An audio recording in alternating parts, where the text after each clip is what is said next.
Hello and welcome to Conscious Embodiment, Astrology and Dreams with Dr. Michael Lennox. I am Dr. Michael Lennox, your host. Your co-host and producer Zoe is in the house. Hello, Zoe. What's up? How you doing this fine week now that eclipse season is somewhat behind us?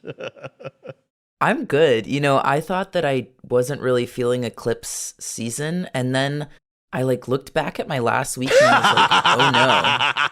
Oh no, that was very present. And so I feel really wonderful to be on this side. On the other side of it, thank you, you're welcome, sorry, not sorry. Yeah. So we're coming at you for the week of December 13th through the 19th. It starts off as a bit of a quiet week, but it ends up with a bang because we've got our full moon over the weekend on the 18th, that's Saturday. And then on Sunday, the very next day, Venus turns around and starts her retrograde off. So it's going to start off a little bit slow and quiet, relatively speaking, of course, but it's going to end with a bang. And so before we, dive into the full moon, I think it's always a good idea to really ground in some clarity and lessons about the Venus retrograde cycle because it's just going to be so important for us. And it begins at the end of this week in earnest. And so I want to do a little bit of reviewing about Venus and the power of a retrograde, and then we'll dive into the full moon on Saturday. One thing about guiding y'all through a Venus retrograde is that this is going to be a very distinctly personal experience. All of the personal planets reflect our personal experience, meaning our individual experience. But there's something about our thinking and our thoughts and our mentality that, to me, seems a little bit more like ubiquitously human, meaning most people have a relationship with their thinking, their thoughts, and their communication that's relatively universal, human to human, so that if Mercury, the planet of the mind, is going retrograde, and I'm going to do a teaching about your thinking and your communication processes are going to be rewired, while even in our thinking and our communication, everybody is different, individual to individual. In the world of thought, there's not quite as much variety in how someone thinks and communicates in a manner that makes one person's Mercury retrograde dramatically different from another person's Mercury retrograde. We're all bumping into the furniture, and we're all processing how we think and communicate differently. But once we get into the land of Venus, we're in the emotional body.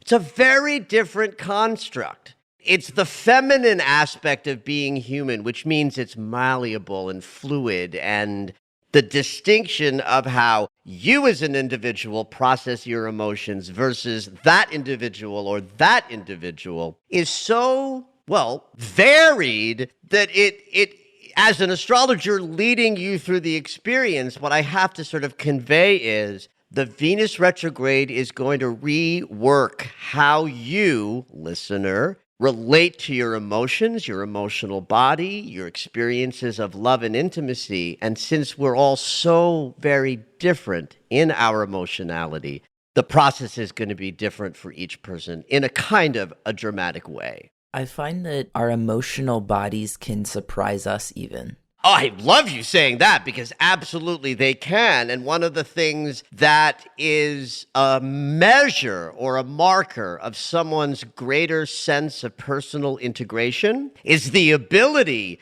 to interpret the emotional body and what it's expressing without being taken down by the feelings so much that you can't make sense of anything because you're just in an emotional wash. Whatever the experience winds up being for you as an individual, one of the things that can happen in a Venus retrograde is you can become more attuned to the incredible storehouse of information that our emotions offer us when we don't get tripped up by trying to figure out what they mean or overwhelmed by the presence of them. And so you're saying that the emotional body can surprise us. One of the things I would invite listeners to consider during this entire couple of months is how they relate to the information that the emotional body is offering up. Now, we are people of mental capacity. We are thinkers and expressors of mind. One of the ways we do that is when an emotion arises, rather than trip down the emotional sort of swirl or intellectualize your way away from the emotion, and believe me, asking your mind to tell you why you feel something is intellectually pulling you away from the feeling. Because you're using your mind. Can you explain that a little more? Because honestly, I like being able to do that right now. You know, I'm in my late 20s, and I've reached a place where more often than not all the time, of course, but I'm able to like let these emotions arise, and now I can say, oh, I'm currently angry because this sub-emotion of anger, and that is what made me angry, so let me just take some time. Well, would you say that's taking yourself away? No. 'Cause I like that process. No. In fact, so you just, in your way, kind of modeled this tool that I'm about to sort of share, right? My tool, how I would language the tool is what you want to start practicing, and a Venus retrograde is a great time to do this, is a feeling arises. One thing you can do is stop the moment, the momentum of your life, take a pause, turn within, maybe put a hand on your heart and one on your belly and take a breath and say, what does this feeling have to teach me? What does this feeling have to offer me? Which is really what you just described. Okay.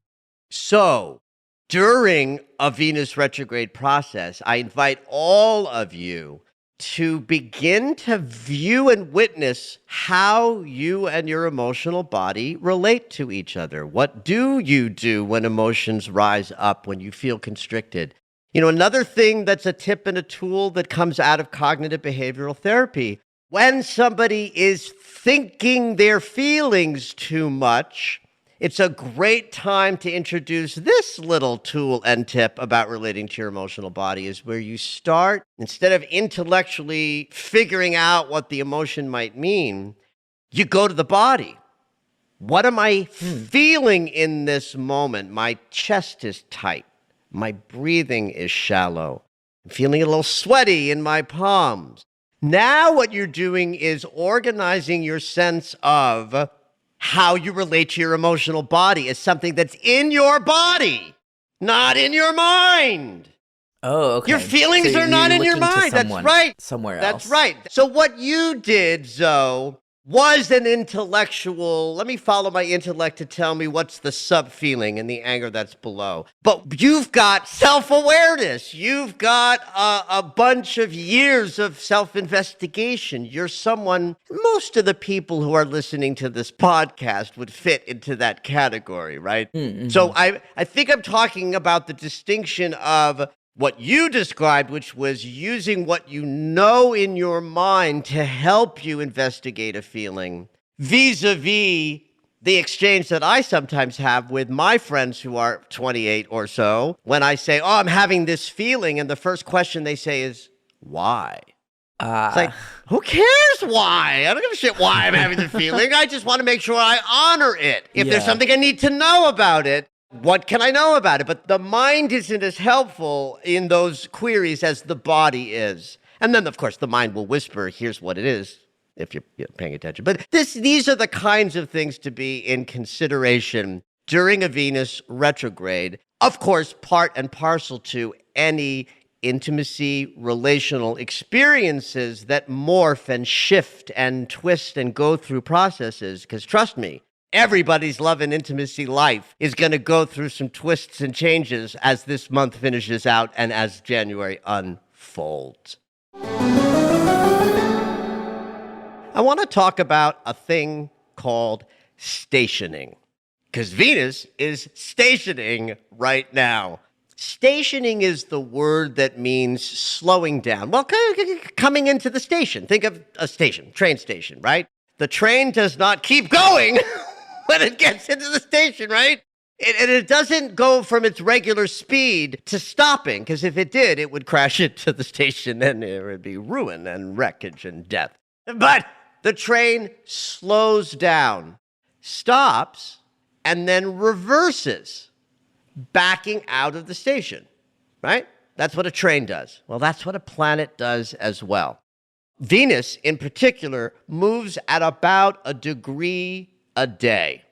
That's her clip. She will move about 2.5 degrees between now and the 19th when she goes retrograde. So she's not moving because she's pulling into the station. She's slowing down, getting ready to turn around. When a planet is stationing, and this is true of Mercury's retrogrades, personal planet retrogrades, social and outer planet retrogrades, anytime a planet is not moving at its regular pace, which we call stationing, its power is at its most objective. Think about it, it's like pouring its energy down from us. It has stopped moving, like she's zipping across the sky, but now she ain't zipping. She's standing still and pouring her energy down to us. So it's a subtle way that emotions get a little bit richer and deeper, maybe more confusing, maybe more passionate and yummy as well. So let's not forget that all things have an aspirational end and a shadow end, right? So Venus retrograde and her station can open our hearts to just more richness. But of course, that slowing down can also bring more intensity. So here's where, again, the individual experience comes in. Person A, who's just moving through life and all is well, and they're focusing on what they're focusing on, will have a less intense experience of this station and Venus's subsequent retrograde than the person who's in a complicated relationship where they're going to be going through negotiations and permutations of how they exchange love and intimacy, and then everything in between. But it's really important in terms of understanding the weather of this week is that Venus isn't moving and she's hanging out with Pluto. She connected with Pluto on the 11th. We talked about that in the last podcast, but she has not moved since. And between then and Sunday, when she turns around, she basically isn't moving. So on an individual basis, meaning everyone's going to feel this a little differently. So I don't want to say it's going to feel like this and then have you say, well, it doesn't feel like that at all, because it's going to be different and individual. But there's some way in which everybody's emotional body's going to be a little bit more sensitive, expressive, and in some kind of permutation. So feelings might get a little complex. The fact that Venus is near Pluto in this slowdown station means we have access to the shadow. That's like good news and bad news, right? Yeah. So if we're in a comfortable relationship with the shadow and the hidden depth and the things that might be rising up in your emotional life, then there's a benefit and blessing to Venus being connected with Pluto all week long. But if you're uncomfortable with scary, dark, territorial feelings or the things that love includes that are harder to navigate, stuff may be coming up during the week that you want to be mindful of so that you can take anything you learn this week into Venus's retrograde that starts on Sunday and have that 6-week process benefit you even more deeply. I think this could be a really fun full moon. More so than other ones? Well, yeah. So let's talk about that for a minute. Let's talk about all of the aspirational qualities of this particular full moon and what the weekend can bring. First and foremost, Sun is still in the Sagittarius mansion, and the Sagittarius mansion is just filled with the delight of joy and fun and expansion and experience and stimulation. It's Jupiter's mansion. Jupiter is the great expander. So the entire time that the sun is in Sagittarius, our conscious awareness is more aligned with what Jupiter's message is for us in bodies, which is life can be fun, stimulating, and expansive, and there's a plethora of things to explore and enjoy while you're here. So that's yummy. Full moon in Gemini. So Gemini Sagittarius is all about thoughts, words, communication, ideas. In Gemini, we invented words. And so ideas spring up out of a consciousness of language. It's in Sagittarius that we evolve those words and ideas into beliefs. So when the moon is full in the sign of Gemini and the sun is in the fun-loving expansion and in stimulation adoring Sagittarius, and the moon is in flirty, talky, fun-loving, Gemini, it's a full moon that can be enjoyed socially, interactively, playfully, a lot of playful energy in a Gemini full moon. And Jupiter, the ruler of Sagittarius, is in an exact trine with the moon this weekend. That means this big wave of energy that every full moon brings is amplifying all of this joyful, playful, interactive, chatty, flirty, yummy Gemini desire to connect and know and interact. Also has this huge wave of optimism and confidence by virtue of Jupiter's gorgeous placement in this triangle with the full moon.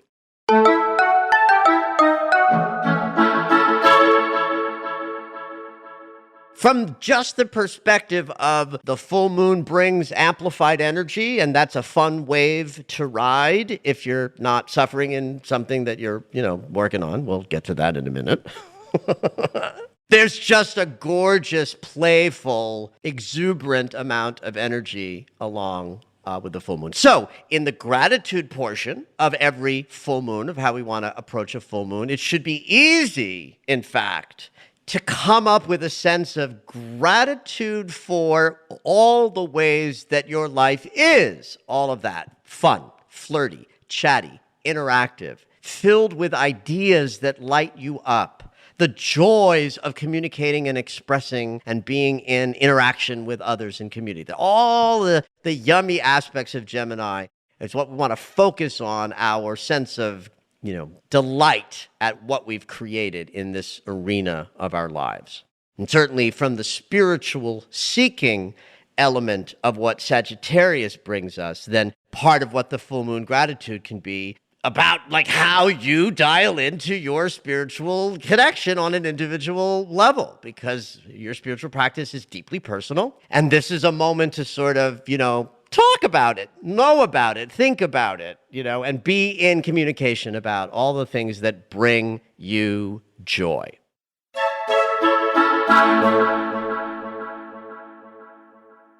Now, every full moon is also about release. Letting shit go.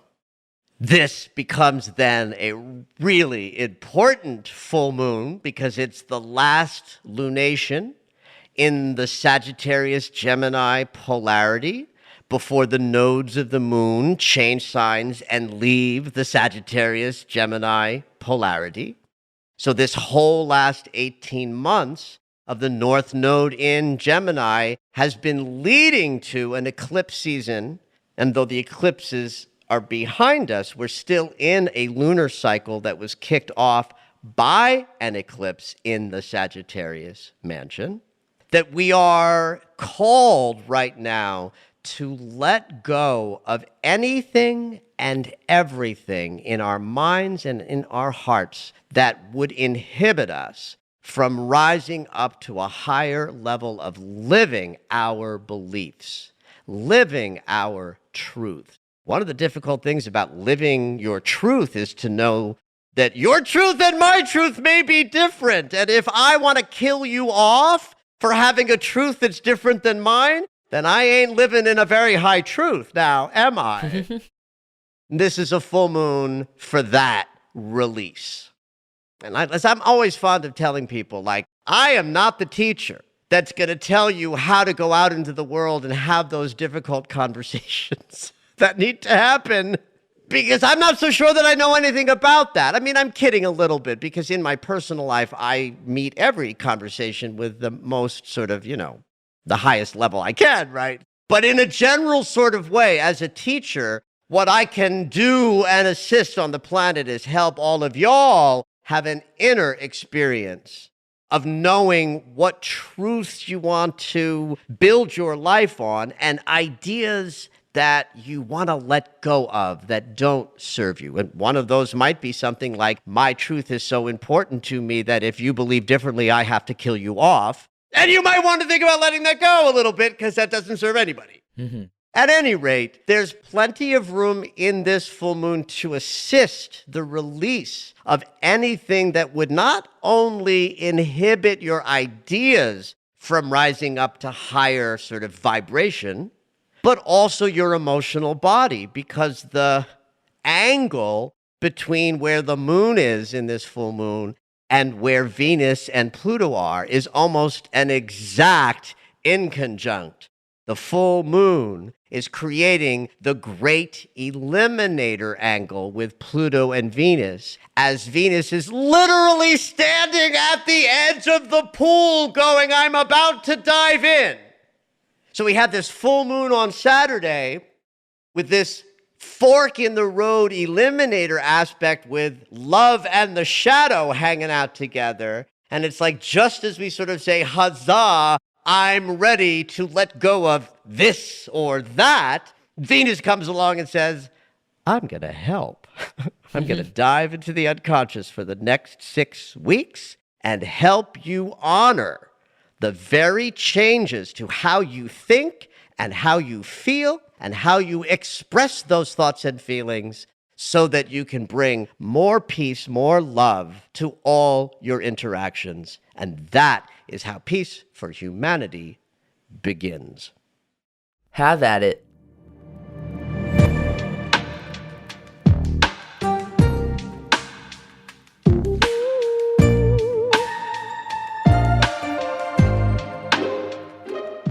All right, it's dream segment time. Every week, Dr. Michael will interpret dreams that are sent in via email or take a live caller. If you would like your dream interpreted on the podcast, you can go ahead and email us at dreams@michaellennox.com. Hopefully your dream will make it onto the show.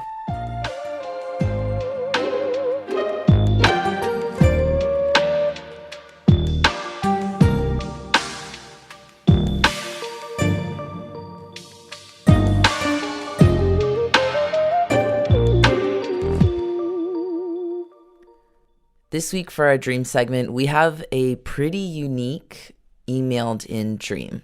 Michael, I know you've been waiting to do this one. You've been pretty excited. Is this the 9-year-old? This is the 9-year-old. Yes! Yeah. This is our first and only kid dream that we've received, I believe. Yeah, so let's dive in. Yeah, no, I got very excited about this. It just also, we all know, it's not like a 9-year-old listening to the podcast and writing in. This is the 9-year-old's mother felt that this dream was worthy of investigation, and I got very excited about the idea. So let's hear the dream. One thing that the mom who emailed us says in the beginning is that he was telling her this dream in vivid detail and said, It felt so real, Ma. It felt so real. Like hours after he had had the dream. I love So here we go. Okay. I'm speaking from this little boy's perspective. I was at a facility, and, he's describing a medical checkpoint for sickness. If you were sick, you had to stay. Me, Granny, and Hallie, my cousin, weren't sick and got to leave. But you and my brothers had to stay. So you is mom. Mom. You is mom. And brothers. So hang on, I just want to make sure I'm getting all this. Me, dreamer, Granny, and who else? Hallie, a cousin. Hallie, cousin. All right. Okay, keep going. We got to leave, and while we were driving to the top of the mountain, a raven came and took Granny and brought her back. And the mom says he described an adult size with a black cloak and scythe.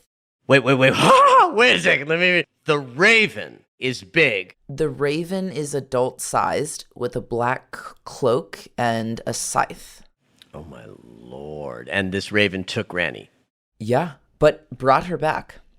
Okay, I'll keep going. Hallie didn't notice. I was the only one who could see it.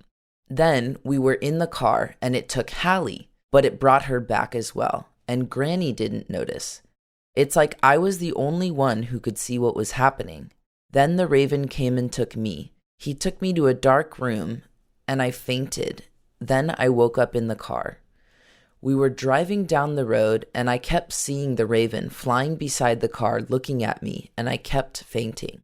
Once we got to Granny's house, we got to have dinner for Hallie's birthday. But Spook, our husky, started barking at the woods, and I knew the raven was there.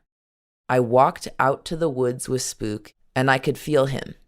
I knew he was there, but I ended up finding a bunch of them. I fainted, and when I woke up with 3 of them holding their scythe over my head, and my spirit got to leave my body, and Spook had a cloak on like the ravens, but he wasn't a spirit. While I was a spirit, I went back to the facility and noticed all of the guards were ravens, and you all had one behind you. He's talking about his mom and his brothers. I got sucked back to my body again. Then I went with Granny and Hallie back to the facility. Then the raven that had been with me since we left the facility was sitting on the hood of the car. He took his mask off and showed me it was Papa. And then he abruptly woke up. Do we have any information about Papa?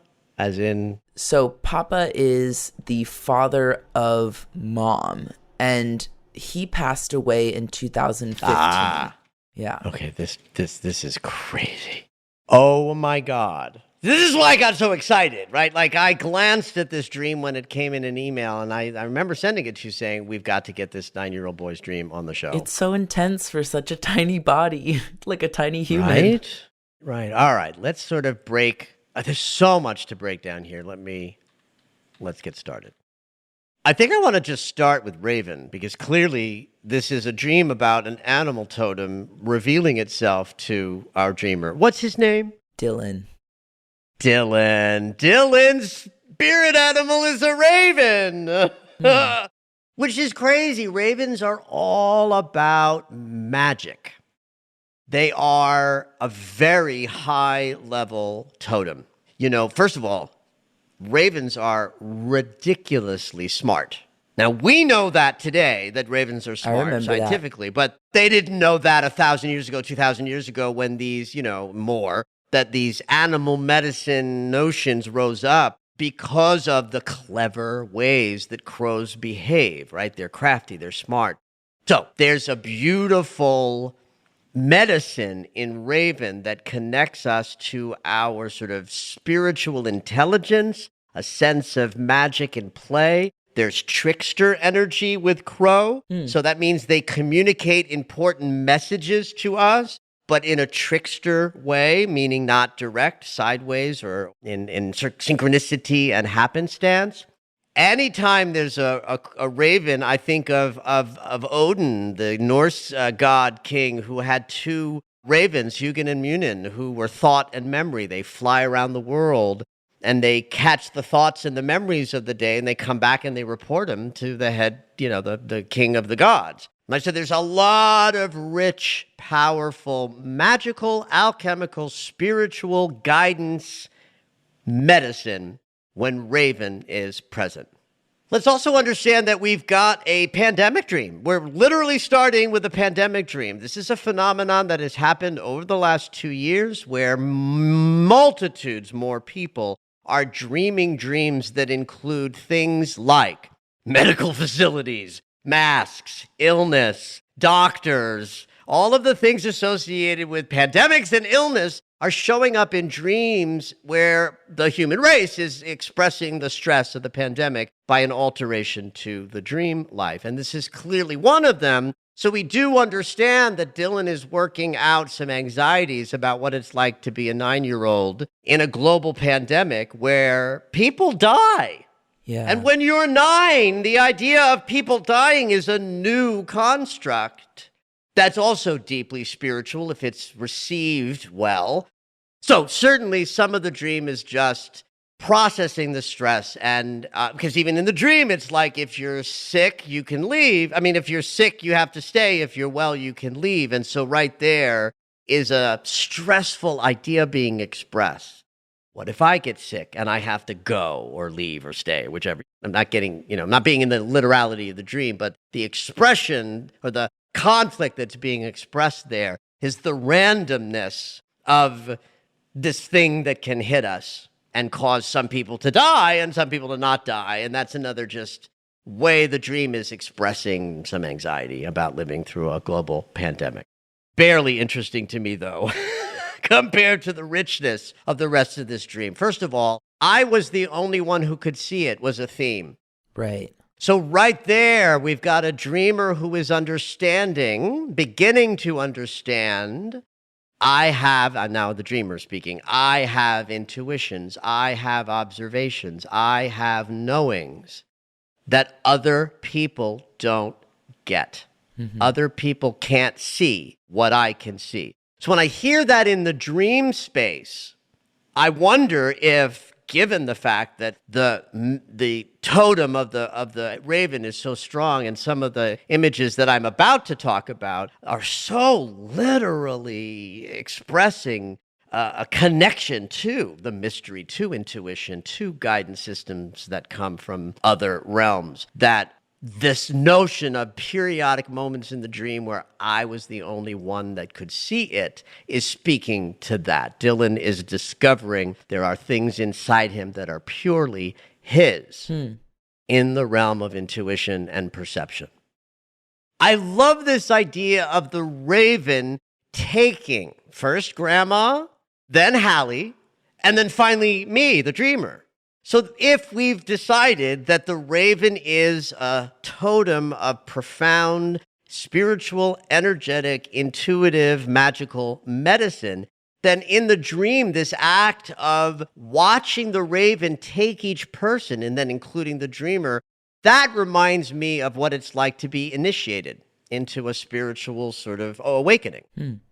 That we're taken somewhere and returned. We go on a journey and we get returned to our body, but we're different when we come back. And first it was Grandma, then it was Hallie, and then himself. So that section of the dream, to me, it's got something to do with understanding how process and integration works. Right? It's not something that most 9-year-olds can understand, but as in the language of depth psychology that asks you to say, if this were my dream, I would see the raven taking each person, including Dylan, is a symbolic representation of the process of going on little hero journeys during our lives to grow and change and transform. Dark room, visiting the shadow, the fainting, losing consciousness, and going into deeper unconscious spaces. Then we're in the car. This is what I love. This is the important piece for me. Mm-hmm. That once we're back in the car and Dylan can see the raven following, now we're in a symbol of, as I move through my life, I am guided. My magic is always with me. It's not far from me, because the driving the car is a symbol of moving through life. And the raven being right there following is an expression of, as I move forward in my life, I will always have my connection to the divine right there following me. Then we get to this final section of the dream, which is like, it just gets better and better and better to me. So we're at this birthday celebration, right? So I don't have enough information to know. Like, if I knew who Hallie was, and I could talk more about what her birthday in the dream might be, but let's just go with birthday. So if there's a birthday celebration in the dream, then this last section of the dream is about what's being born. What's new that's coming in that we're celebrating? And then we have all of these things that happen in this last section of the dream. First of all, we find out that dog named Spook, love that name, by the way, has access to knowing and understanding the spiritual energies that surround Dylan at this time.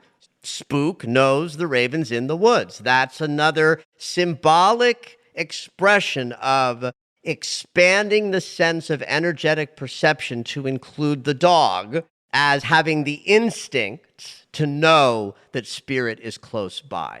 So remember, it's not Spook's dream, right? It's Dylan's dream. And even though Spook is a dog, in the inner circle of interpretation, I see the dog in this dream as representing Dylan's instinctual nature, who knows when spirit is close, who's not afraid of the woods, right? And the woods is a symbolic, representation of I will go into the dark places of my psyche to learn more.